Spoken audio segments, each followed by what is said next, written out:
Good afternoon and good morning. On behalf of HUD's Office of Housing Counseling, I'd like to welcome you to our training today, providing counseling on manufactured housing. Participants are joined in listen-only mode to this webinar, and so if you have any need for technical assistance, please submit those issues via the chat box. You can send a message directly to the host, and my colleague William will help sort you out. In addition, throughout the presentation, if you have a question related to the content that you're hearing or seeing, please submit those questions to the question and answer box in Zoom. So you can type your question in, hit submit, and we will take a look at those and try to get you answers. And then at the end of the presentation, we'll have some time to answer some of those verbally with the presenters. The materials for today have been posted to the HUD Exchange, and we will drop a link in the chat so that you can access those. In addition, we'll have a recording and a transcript will be posted, and you can find that in the webinar archive about 7 to 14 days after this live webinar. If you would like a certificate for today, attendance will be marked after the training, and you can go to your learning transcript in the HUD Exchange. So you'll go to the course name and click Print Certificate in order to get that. As you may have seen before, we are going to use Mentimeter to get some feedback from you and do some poll questions throughout. So let's get started with that now. You can either go to menti.com and use the code 55754538, which will be in the chat, or you can click the link in the chat to join. So let's go to that screen now. When you're in there, hit the thumbs up so that I can see you're there. And once we have a good number of folks, we will get started. Great, so I see folks are jumping in. That's great to see. I'm gonna go to our first question here, which is, we would love to know who's with us in the audience today. So please rank your experience with manufactured housing. Are you a beginner? You're new to this, you're ready to learn? Do you feel like you're more of an intermediate? You have some experience already? Or are you a practiced practitioner in this topic? You're an expert and you already counsel clients on manufactured housing. This is great. So yeah, so I'm seeing a really good mix here. We have a lot of folks who are new, which is excellent. We have a good number of folks who are intermediate, and then it looks like we have some experts sprinkled in as well, which is great to see. So I'm going to move us on to the next question, which is, which aspects of manufactured housing are you curious about? So this is a select multiple. You can select as many as you feel like apply. Are you wondering how you can better educate clients about this topic? Do you have questions about the housing type itself? So maybe durability. What does it look like to have equity in this type of housing? How does it appreciate?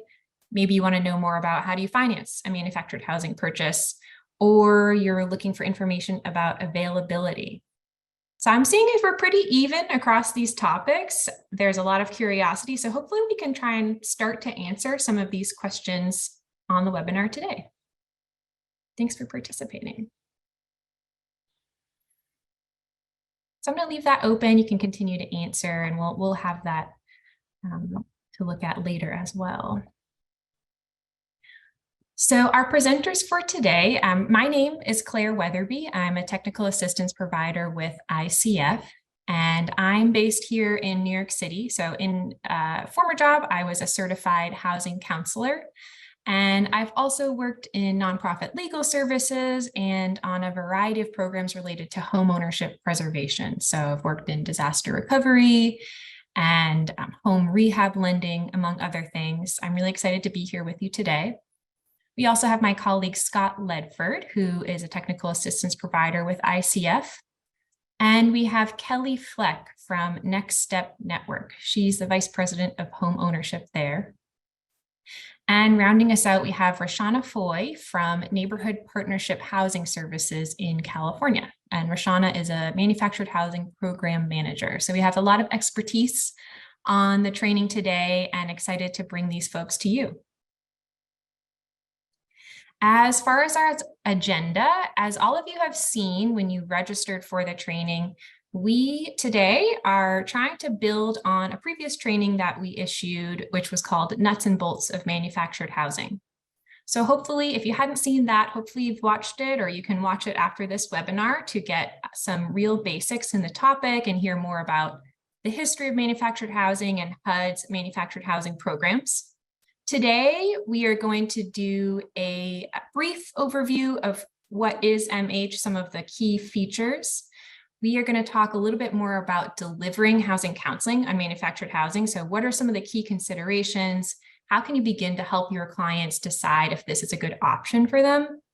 And then we're going to hear from Roshana at the end about some clients who actually she successfully helped purchase manufactured housing. We're also going to give you some tools and resources. And like I said, we will end with a question and answer. So with that, I would love to hand it over to Jane Sharita from the Office of Housing Counseling to kick off our HUD welcome. Thank you so much, Claire, and welcome everyone to today's webinar, which is a key part of our celebration of National Homeownership Month. As Claire said, this webinar builds on previous manufactured housing training offered by our office and reinforces HUD's belief that manufactured housing is a key source of modern, well-constructed, energy-efficient housing for individuals and families looking to achieve homeownership. As trusted housing advisors, we need your help in spreading the word about this affordable housing source and your expertise in guiding clients on their path to home ownership. So today's training will hopefully give you the information and tools that you need to achieve this goal. It is now my pleasure to introduce Gloriana Ping with HUD's Office of Manufactured Housing Programs. Thank you, Jane. Hello, my name is Gloriana Peng, and I am a Senior Advisor Engineer in HUD's Office of Manufactured Housing Programs. I have been at HUD since 2006, and since 2020 have worked directly with the Administrator and Deputy Administrator for Manufactured Housing Programs to carry out the federal program. And we love collaborating with the Office of Housing Counseling and are very passionate about manufactured housing. So we view you all, housing counselors, as a valuable partner in educating consumers. And you are essential in breaking down the outdated stigmas people once had towards this awesome product. So thank you so much for asking me to be here today. The Office of Manufactured Housing Programs is principally a regulatory office at HUD. Our mission focuses on protecting consumers and preserving 4 key areas of affordability, quality, durability, and safety. Because manufactured homes are built in factories and can be shipped anywhere, there is a need to have a national level building code to guarantee a consistent level of safety and quality. So we call this the HUD code, and it is the only federal building code in the country. Since building codes are typically local and dependent on geographic criteria, our program was established in 1974, and over the past 45 plus years, we have long left behind the old mobile homes of the past, as you can see on the screen, in every aspect of design, value, durability, flexibility, and safety. In recent years, I have been blown away by the design and options for manufactured homes, from open floor plans to modern finishes, vaulted ceilings, 2-story homes, attached garages. Manufactured homes just keep getting better and better. And our office has been very busy updating the HUD code. Our goal with the code is to ensure that this manufactured housing product meets every quality, durability, and safety requirement that meets or even exceeds those of site-built homes. All of this while maintaining affordability and promoting design innovation. Our most recent final rule codified several important safety improvements, such as carbon monoxide alarms. Manufactured homes today are absolutely comparable to site-built homes. HUD homes require homes HUD requires homes to be inspected at every stage of the construction process while they are being built in factories, and also on-site once they are installed. So HUD also recently integrated standards that allow for two-story homes and attached garages, which brings homes up both in value and function comparable to site-built homes. We are working to codify allowances for multi-unit, townhome-style manufactured homes that will have huge potential in urban areas, and are working on a rule currently that aligns the HUD code with new DOE energy efficient standards released last year to reduce energy costs, consumption, and emissions, and improve home resiliency for consumers.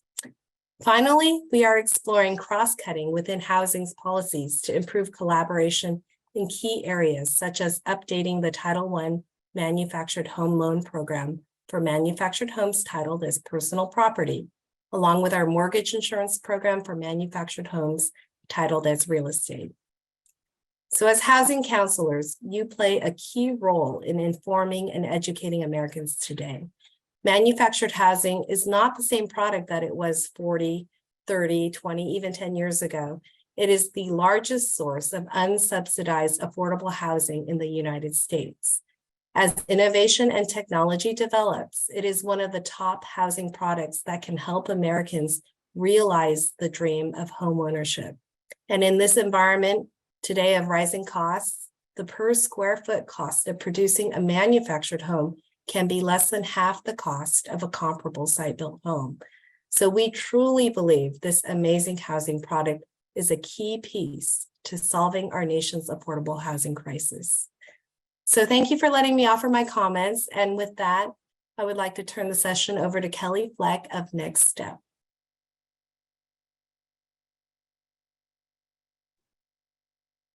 Well, good morning or good afternoon to all. It's a pleasure to be here with you today. My name is Kelly Fleck, and I'm the Vice President of Homeownership with Next Step Network.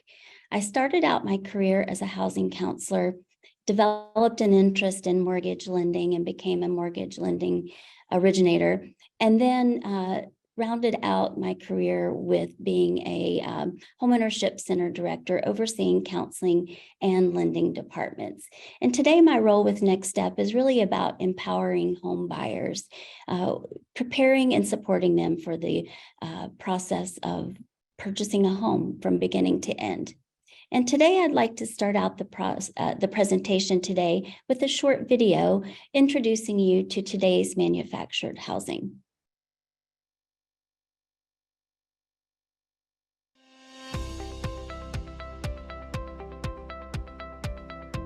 Buying a home is one of the most important decisions you will ever make, and it is important to educate yourself prior to making your home purchase so you're prepared. In this video series, the team at Next Step, a national nonprofit organization, will help guide you on the journey towards owning your own home. Today's factory-built home may be the right decision for you, and we will help you open that door to successful home ownership. So, let's get started. Today's factory-built homes are built in dedicated facilities, staffed and supervised by professional construction teams. Homes are built indoors, away from damaging weather and elements, and factories allow for a greater degree of quality control at every step. These facilities can build homes faster and more cost-effectively than traditional home builders, buying materials in volume, which means lower costs for you. A manufactured home is built in a factory to meet federal HUD guidelines, with a variety of floor plans and layouts available. They are easily identified by a red data plate, which your retail housing consultant can show you. A modular home is built to a local or state code, but they're built in the same facilities, using the same quality materials. Your local housing consultant can help you understand the difference and whether the building code in your community allows for one type of home or the other. Today's factory-built homes, often called off-site built homes, incorporate modern design and customization to fit your specific needs. They offer full name-brand appliance packages, including the refrigerator, and can incorporate universal design elements to accommodate aging-in-place considerations or individuals with disabilities. Determine your budget before you start shopping. We recommend speaking to a lender or a trusted financial advisor before shopping for your home. Getting pre-approved for a loan will make your home buying process much less stressful. And a reminder, Energy Star certified homes can save you up to 30% on your monthly utility bills. Upgrading to a more energy efficient home package can be a powerful investment, significantly lowering your utility bills. Be sure to talk to your housing consultant for more information. Thank you for watching this brief introduction. Watch the rest of the videos in this series for even more helpful information, tools, and resources on how you can successfully buy a home of your own.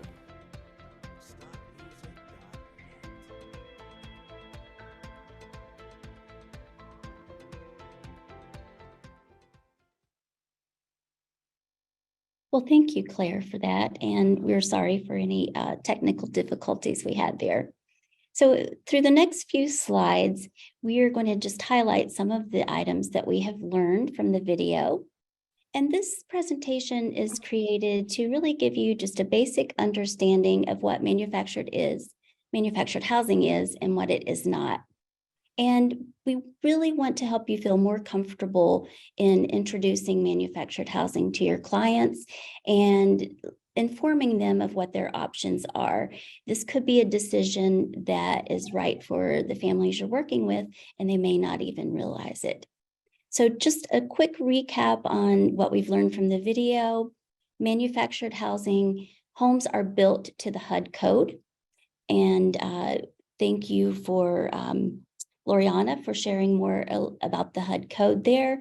And manufactured homes are also built on a chassis, which is a frame or a base, and they are identified by the HUD certification label.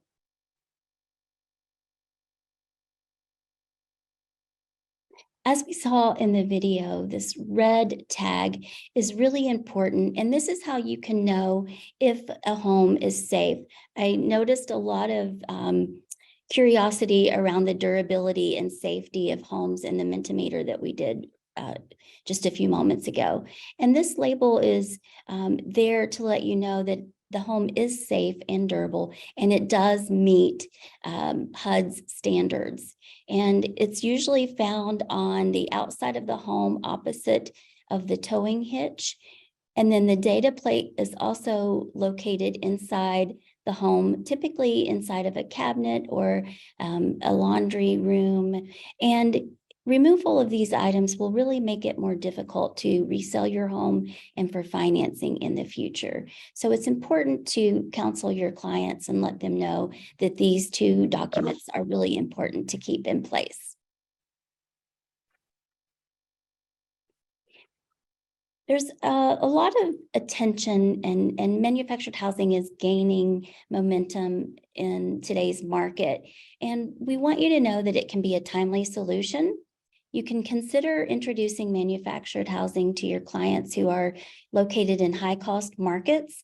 And as the former housing counselor, I always wanted as many tools in my toolbox as I could have. And I view manufactured housing as another tool.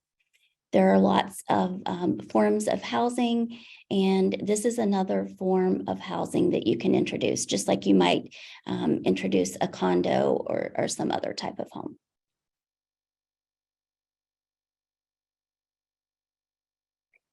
Manufactured homes can be a single-family residential dwelling. They are built to the National HUD code that preempts all local building codes. They come in single or multi-sections, and they are assembled on site, and they are inspected throughout the building process by an independent third party. And I had the privilege to tour a factory not long ago, and when the home is on the line at each stage, the builder signs off on it. So if, as the home goes on down the line, if there's something that's not built to standards, they know who to go back to. And I thought that was a really nice feature that may not be available on site-built homes. So that was an interesting fact. Modular homes are built to a local or state building code. Again, the homes are built to the local code. Sections are built in the factory, delivered to the final site, and assembled. And it's important to note that both manufactured and modular homes are built in the same factories. what are some of the advantages of manufactured housing? Well, we saw in the video that manufactured housing being built in a factory provides access to reduced costs, pricing in bulk, and the costs can be more predictable and reduced timelines with weather delays. And so generally manufactured housing is less expensive than site-built. Here is a photograph, a rendering of an actual manufactured home that is in a development that we're working in outside of Washington, D.C. I believe that seeing is believing, and so we wanted to let you see an actual rendering of a home that's going to be going outside D.C. And you may ask, what is manufactured housing done right?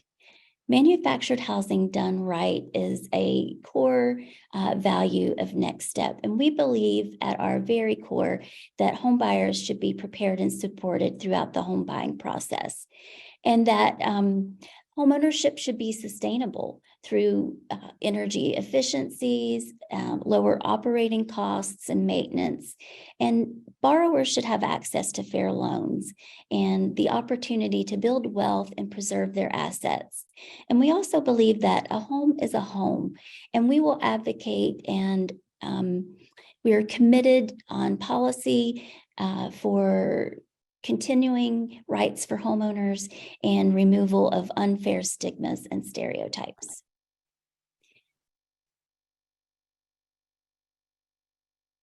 And at this point, I would like to turn the presentation over to Scott. Thanks, Kelly. I think we are going to do one Mentimeter question before we move to the next section. So if folks can go back into Mentimeter, you can use that same link that William has just dropped in the chat, or go to menti.com and use the code. And let us know what is most, so you've heard a little bit more about manufactured housing. What is the most surprising thing to you so far? So you can type that in. I think this is a word cloud. So would love to see what folks are thinking about right now. So we have, yes, that you can get a loan, curb appeal, I'm seeing. And yeah, we've got a big word in the middle, which is quality. So I think folks are kind of learning about that HUD code and the regulations that are around this, that are ensuring that manufactured housing is built in a solid and durable way. I've seen diversity of housing stock. Awesome. This is really great to see. Thank you all for participating. I'm going to leave this open so you can continue to add your thoughts. And in the meantime, let's hand it to Scott. Great. Thanks, Claire. Man, that word cloud is really moving around there. So it looks like a real cloud up in the sky, right? Hi, everybody. My name is Scott Ledford. I'm a technical assistance provider. I've been working with HUD on a variety of programs for, oh gosh, about 25 years now. I come to this area with a background in some housing finance, both on the single family and multifamily side.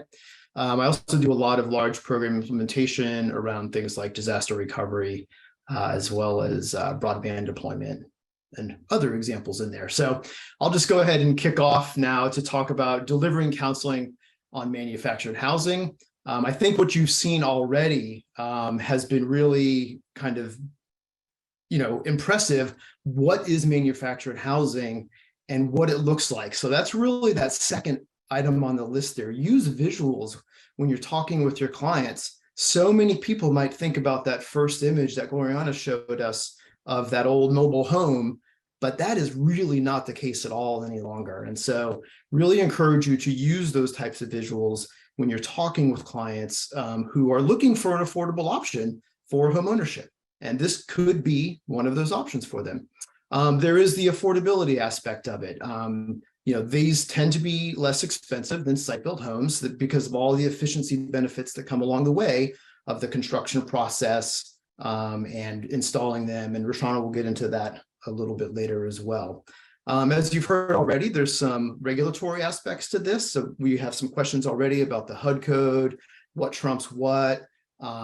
But as making sure that your clients understand that really one of the key important things about manufactured homes and manufactured homes financing comes back to that red label that should not be removed. So both the label and the certificate that might be in a closet or something like that. So really important to make sure clients understand that those need to be in place.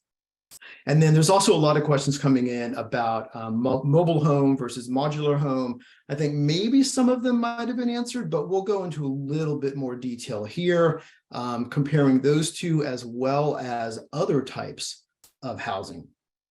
So we have a handout that's been created as part of this webinar to help you distinguish manufactured homes and other types of housing. So it's called the Guide to Manufactured and Other Housing Types for Housing Counselors. It is posted with the materials for this webinar. We encourage you to download that. It's something that you can keep for yourself and use as a guide while you're having conversations with clients.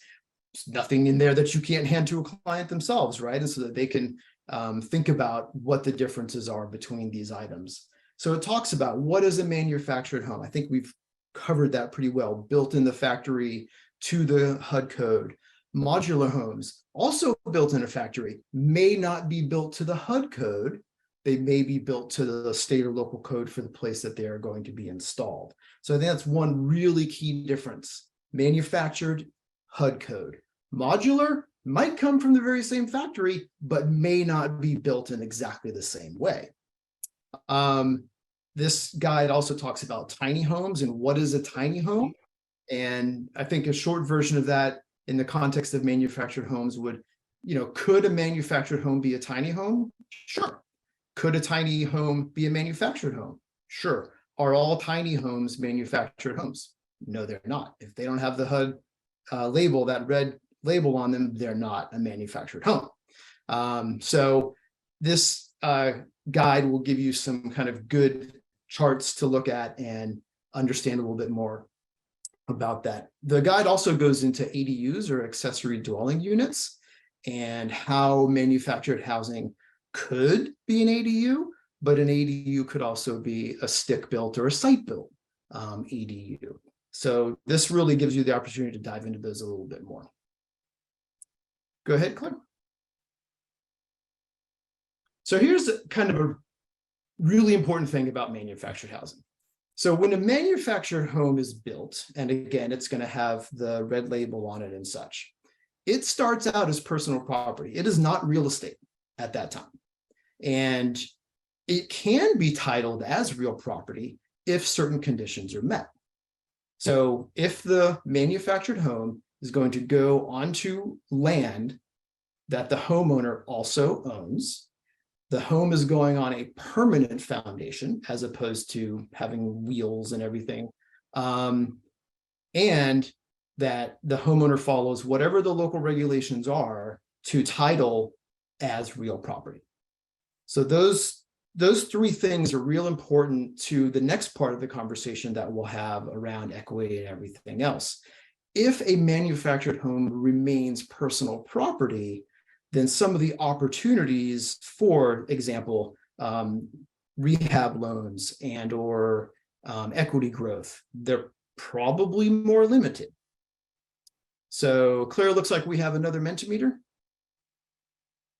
We do. So this is a quiz question.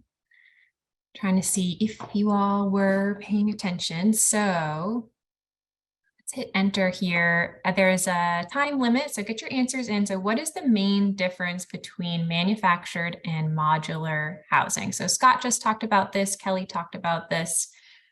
Is it that only manufactured are factory built? Only modular homes have permanent foundations? Or is it that only manufactured homes are built to HUD code? Great. Mostly everybody got that. Yes, so manufactured homes are built to HUD code, which is that National Building Code. Turn it back to you, Scott. Great.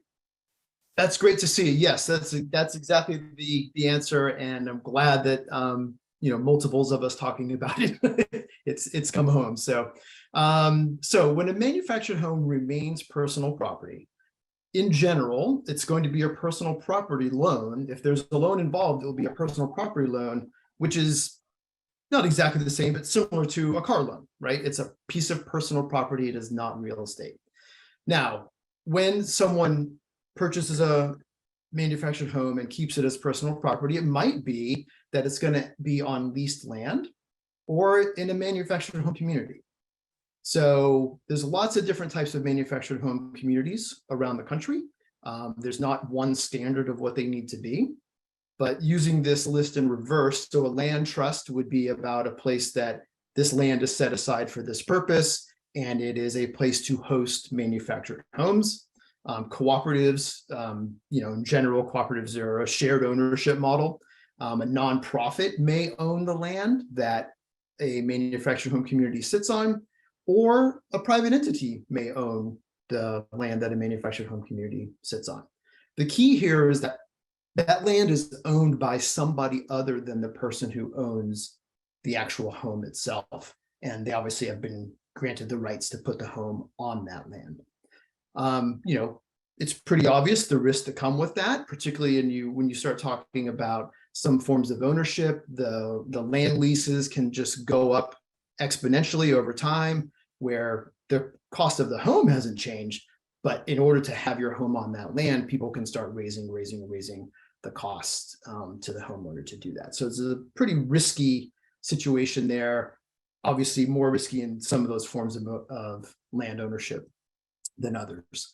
So on the maintenance side, I mentioned earlier, if this manufactured home remains as personal property, it's unlikely to be eligible for most rehabs.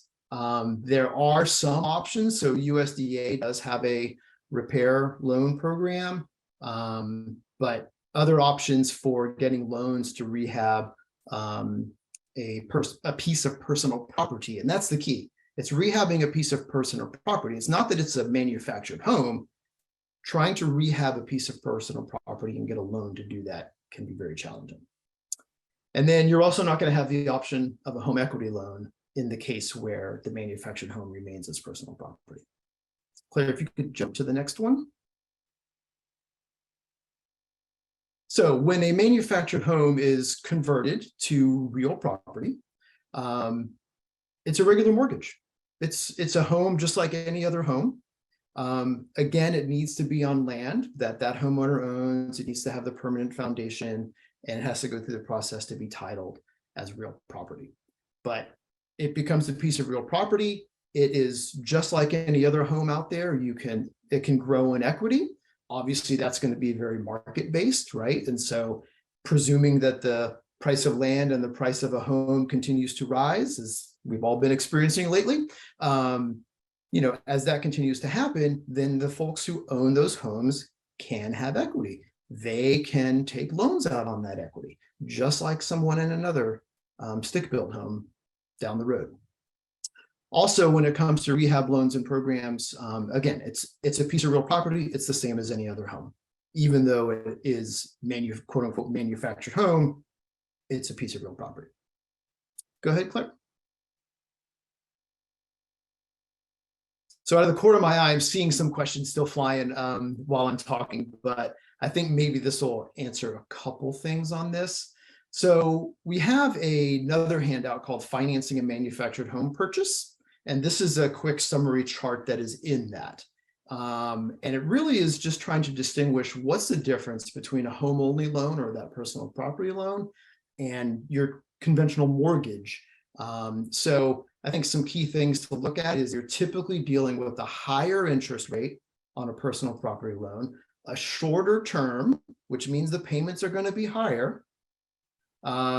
And then your maximum loan amount is going to be typically lower than it would be on a mortgage. So you're dealing with a set of constraints that in the context of a manufactured home remaining as personal property, it may not quite be as affordable. But if it was to be converted to real property, placed on a permanent foundation, all that fun stuff, then you're looking at a real property loan or a mortgage, and you can drive towards those 30 years, longer loan terms, et cetera. List of a couple common lenders here. For real property, I mean, just you can pretty much think about it like traditional mortgage lenders are in this ball game. Freddie Mac, Fannie Mae, the typical players are in there. Whereas on the personal property side, there's much more limited.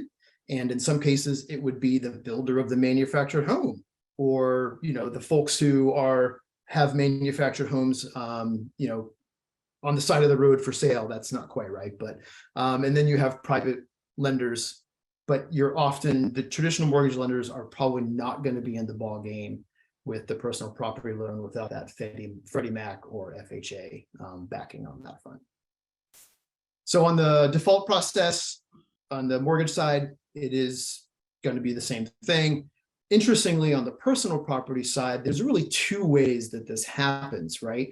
One is if it's a piece of personal property and it's sitting on somebody else's land, that landowner can go through an eviction process and remove that homeowner from their property.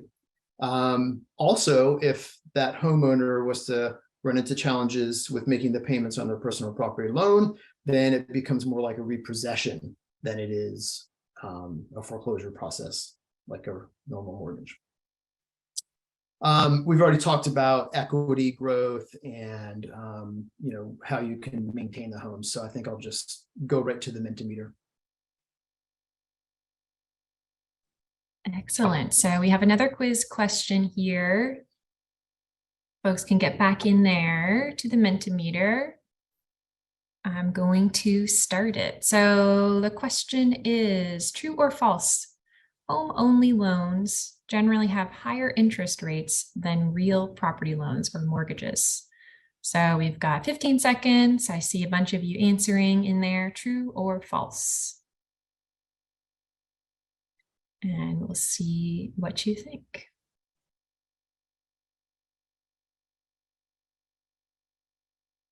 All right, so Scott, looks like most folks got the answer here. True that real property loans or mortgages generally have lower interest rates than home only.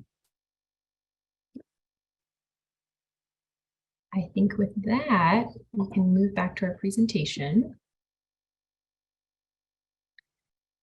And I will just hand things over to Roshana Foy from Neighborhood Partnership Housing Services. Thanks so much, Scott. Good morning, good afternoon. I am Roshana with Homes by NPHS. And so I actually started with NPHS in the real estate department, then transitioned to the owner-occupied rehab department, which was primarily on manufactured homes in communities. I then transitioned to the counseling department just a little bit, and now here in the manufacturing home division of NPHS. So, I mean, as we look at counseling, we know how we're walking through clients through the process and whatnot, but really being able to introduce them to manufactured homes is very important because it is an option that we have found fits into the affordable home ownership.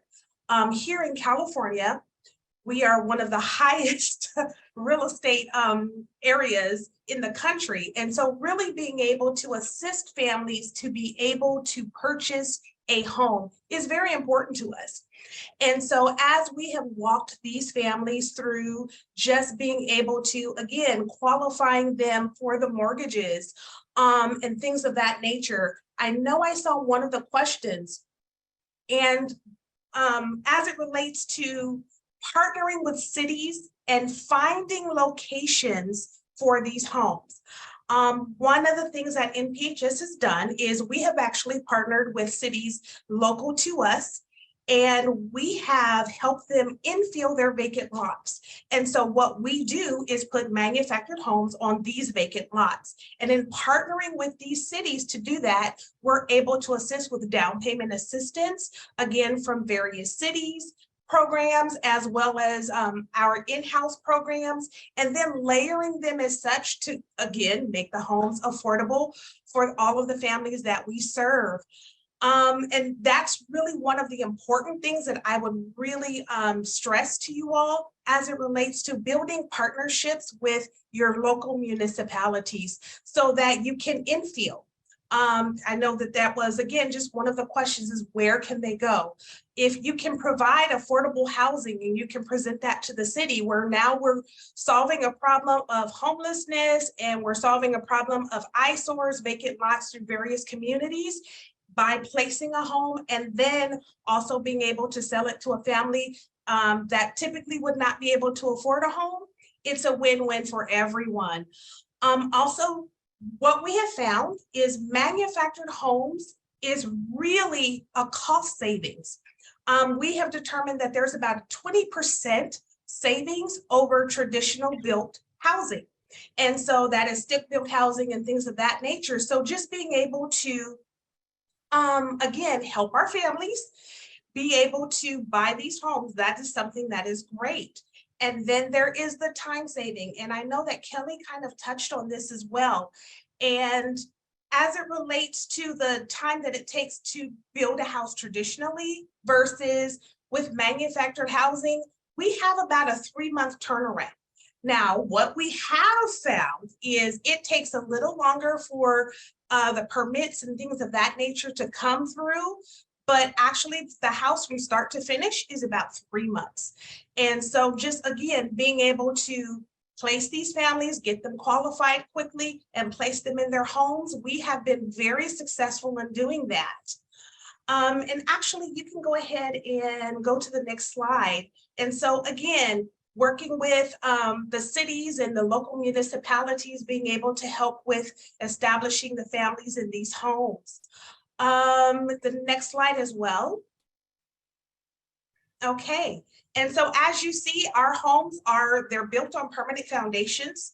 And so our families do actually own real estate property.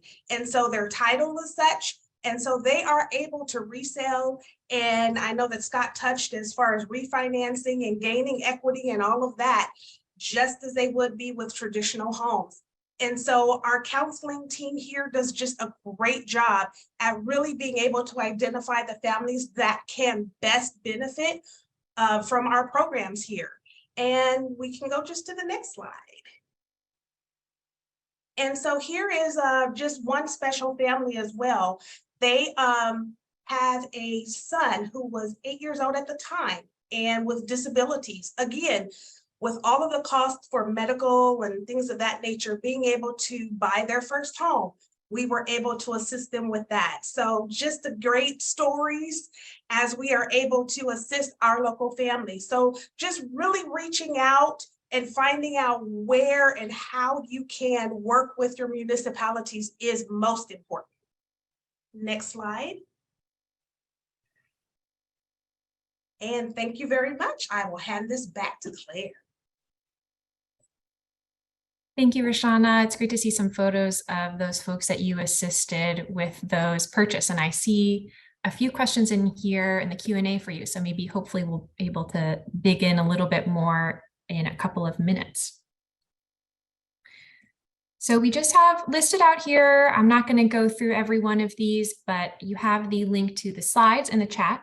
And so we have our links to our handouts that Scott talked about, in addition to this manufactured housing quick tips sheet, which is pre-existing on the HUD Exchange, and link to the HUD website, as well as Resident Owned Communities USA, which is an organization that serves manufactured home co-ops. There's really interesting resources there for those who are interested. We've got a few links to different lenders as well, FHA, Fannie, Freddie, the VA, and the USDA. And we've included some links from Next Step Network. So that's Kelly's organization, and they've got some really great handouts for folks who are working with clients. So we've got this program guide, we've got a guide for housing advisors, and then they have this handy client assessment checklist that you can use to help your clients assess, is this a good option for me? So let's get right into the Q&A. I want to invite all of our speakers back on. So Kelly, Roshana, Scott, and Gloriana. And Scott, I'm wondering, what are you seeing in the Q&A box? I know there's been a lot of action in there.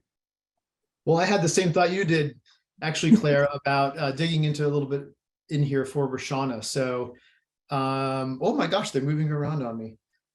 So Roshana, there was a question for you. Are you working through the League of California Cities on location issues for manufactured housing, and what is the league's view? So this ties to a few folks had questions about essentially where are these allowed? Can state or local governments limit where manufactured homes can go? So Roshana, if you want to kick us off, and then any other panelists want to chime in. Sure. Currently, we are not. As again, our local cities that are just around our home office here in Southern California are keeping us very busy. So we don't necessarily have to reach out location-wise.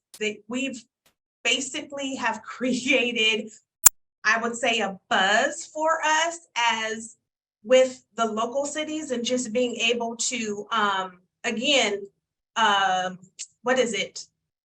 infill their vacant lots. And so they're now actually seeking us, a lot of the cities now, just hearing about what we've done, starting with one city. So to answer your question, no. Okay. Anyone else have thoughts on this question? Again, not directly in that one, but there's been some questions in the box about, like, can local governments limit where manufactured homes can go?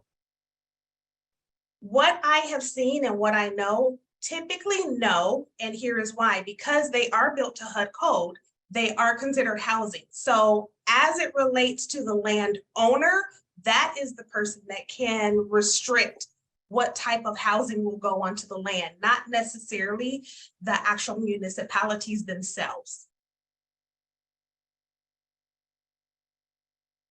Great. Let's see. There were a few questions in here that kind of came around like maintenance, or what special maintenance issues might there be from your kind of standard stick-built home that we see all over the place. Wondering if Kelly, Gloriana, Roshana, any of you be interested to hear your thoughts on the maintenance issue. What I can say is, for homes that are placed on permanent foundation, you have maintenance of a traditional home. So, you have your 20-year roof and things of that nature. So of course the homeowner will have to maintain the home, but it's nothing that you wouldn't typically see with a traditional stick-built home. As it relates to a manufactured home that is placed into a community, well, again, the community then actually regulates what those maintenances will be and what it needs to look like and things of that nature. So again, that is up to the landowner as it relates to that. But there is no real maintenance that has to go into a manufactured home that you typically would not do for a traditional home. Scott, I'll just add that Next Step has a resource library, and we have resources there for counselors and home buyers or homeowners to access that could provide some tips on maintenance. And that's on the Next Step website. Great. Gloria, any thoughts on that one? Just to clarify, so the manufactured housing programs for HUD regulate the construction, design and construction and installation of the homes.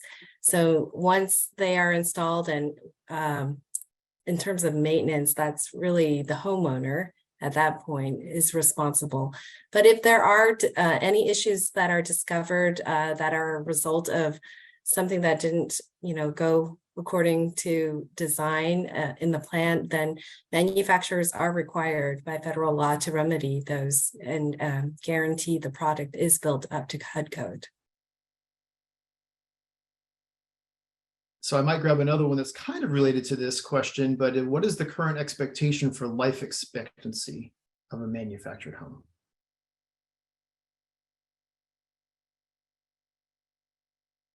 Well, Kelly or Rashana, do you have numbers or stats for that? I do not have numbers or stats, but in our experience, when a manufactured home is done right, when it's on a permanent foundation built to HUD standards, it is comparable to a site-built home.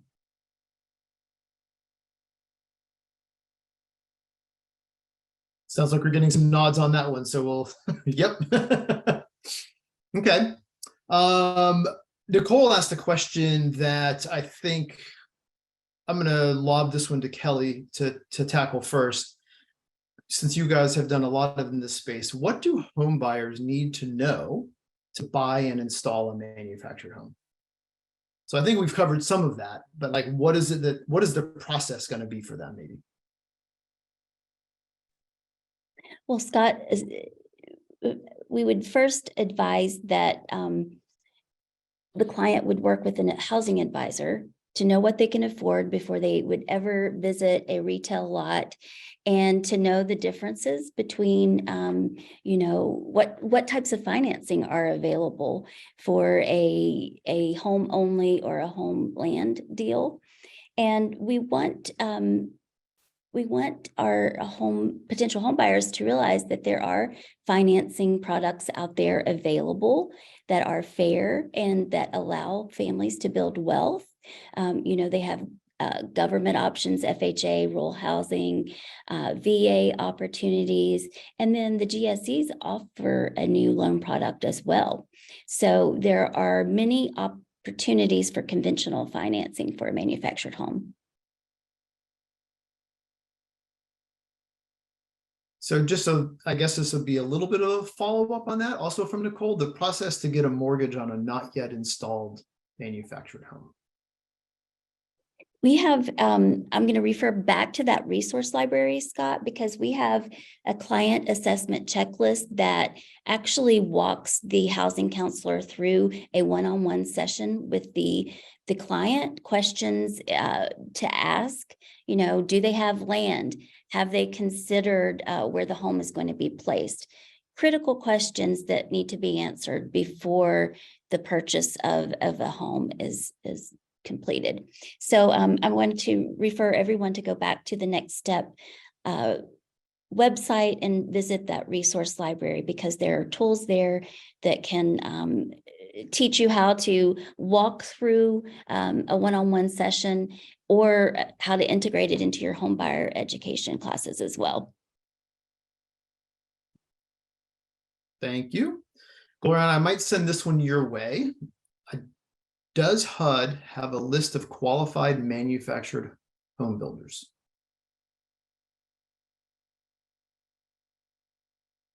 Of course, I caught you just as you went off camera. Sorry, I just had to cough. Does HUD have a list?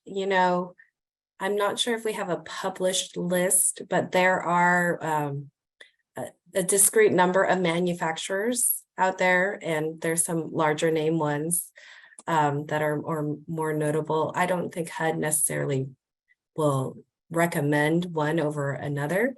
I think that's really up to the discretion of the consumer. And so I don't believe we have one published on our site, but I'm sure that there are sources online that are readily available. Okay. Man, there's just so many good questions in here. Let's see. I don't know, maybe Rashana and Claire, I'll throw this at you. See if you've had any, I'm sorry, not Claire, Kelly. If you've had any experience with this, but how can someone determine if a home has been moved more than once? Also, what is required if there are additions added to the property? You can find out if a home has been moved through the registration process. I know here in California, we have HCD, and so every HUD manufactured home has to have a titling, if you will, of the actual personal property. And so as you are doing your due diligence, and you can then find out through the historical records of if the home was set permanently in this location or if it started somewhere else and then moved. And so they have all of those records and will be able to actually tell you that. And what was the second part of the question? Sorry, now I've got to scroll back up. Oh, what do you do if what's required if there are additions to the property? Well, typically you can only add additions to a property if it is placed on permanent foundation. And so depending upon those additions, you will have to go through your local HCD or the building inspection process of that municipality. And so they will be able to advise, I don't know if you're talking room additions or all of that, but the city will be able to provide that information and HCD as well. Kelly, any thoughts on that?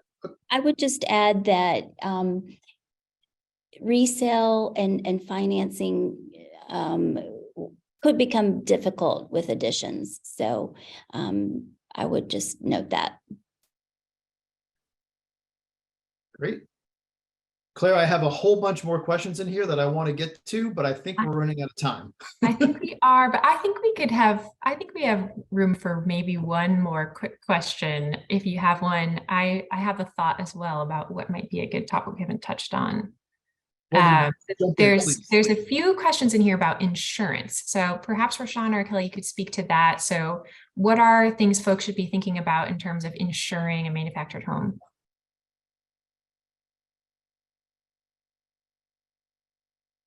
Claire, it's important to note that when the home is financed with and converted to real property, it should be the same. It should be seamless as site build.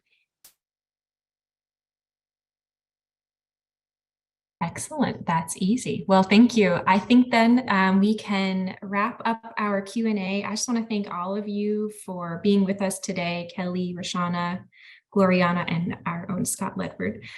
So let me just close us out. We have a few more things to cover. So for those of you who are looking for future trainings, we have one coming up next week on avoiding the latest frauds and scams. We're going to have a speaker from the FTC to speak about the latest technologies in that space. So that promises to be very exciting. And then this slide needs to be updated. We are ready to have you register for the Office of Housing Counseling Virtual Community Conference. So we can drop that link in the chat, but if you just go to the training digest here, you'll be able to find that. We also have our link to Housing Counseling Today, which is a blog format feature on the HUD Exchange, where we're talking about the latest updates in the industry, featuring counselor stories and lots of other stuff. And as always, you can stay in touch by going to HUD Exchange, emailing housing.counseling@hud.gov, or using that search tool for approved agencies. So thank you again for attending. We were glad to have you all and hope you have a great rest of the day.